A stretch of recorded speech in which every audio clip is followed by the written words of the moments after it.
தமிழ் சினிமாவில் ஒரு காலத்தில் வெள்ளிக்கிழமை ராமசாமி என்கிற படத்திற்கு சொந்தக்காரராக இருந்தவர் ராமராஜன் அவர்கள் தான். அதாவது இவரோட நடிப்பில் வாரத்துக்கு ஒரு படமாவது வெளியாடும். அந்த அளவுக்கு படு பிஸியாக ஹீரோவாக வலம் வந்தவர் ராமராஜன் அவர்கள். இப்போதெல்லாம் ஹீரோக்கள் அவர்களுடைய காஸ்டியூமுக்கே பல லட்சம் செலவு செஞ்சு நடிக்கிறாங்க. இப்படி இருக்கும் நிலையில் ராமராஜன் அவர்களுடைய அதிகபட்ச காஸ்டியூம் பட்ஜெட்டுன்னு 500 ரூபா தான். பல ஹிட் படங்களுக்கு கூட இவருடைய காஸ்டியூம் வெறும் ட்ரௌசர் துண்டு தான் இருக்கும். அதே போல் மிகவும் எளிமையாக வேஷ்டி சட்டையில் மட்டுமே பார்க்க முடியும். அந்த அளவுக்கு மிகவும் குறைந்த பட்ஜெட்டில் தான் இவருடைய காஸ்டியூமே இருக்கும்.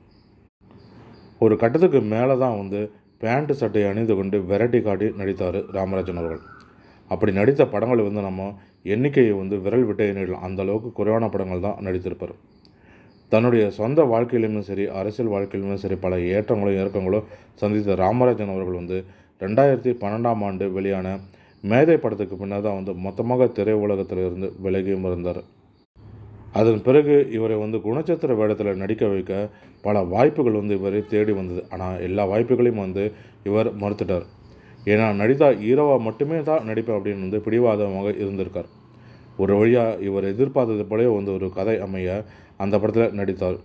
அதுதான் சாமானியன் என்ற படம். இந்த படமும் மக்கள் மத்தியில் கலவையான விமர்சனங்களையும் பெற்றது.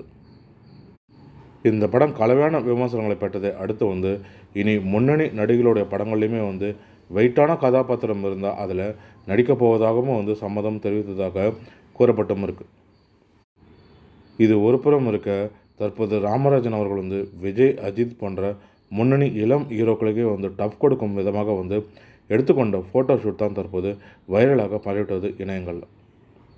இந்த படங்களை பார்த்த ரசிகர்களுமே ஆள் அடையாளமே தெரியாத அளவுக்கு ஸ்டைலிஷாக ஃபிட்டாக மாறியிருக்காரே அப்படின்னு கமெண்ட்டுகளும் செஞ்சுட்டும் வராங்க.